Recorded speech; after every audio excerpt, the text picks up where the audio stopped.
सिवाय उनके जिन्होंने तौबा कर ली इससे पहले कि तुम उन पर काबू पाओ, तो जान लो बेशक अल्लाह बड़ा ही बख्शने वाला निहायत रहम फरमाने वाला है।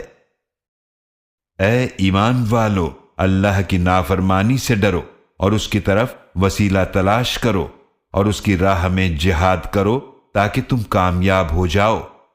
बेशक जिन लोगों ने कुफ्र किया, अगर वाकई उनके लिए वो सब का सब हो जो जमीन में है और उसके साथ उस जैसा और भी हो, ताकि वो रोज़े क़यामत के अजाब से बचने के लिए उसे फिदिये में देना चाहें, तो उनकी तरफ से कबूल नहीं किया जाएगा और उनके लिए दर्दनाक अजाब होगा।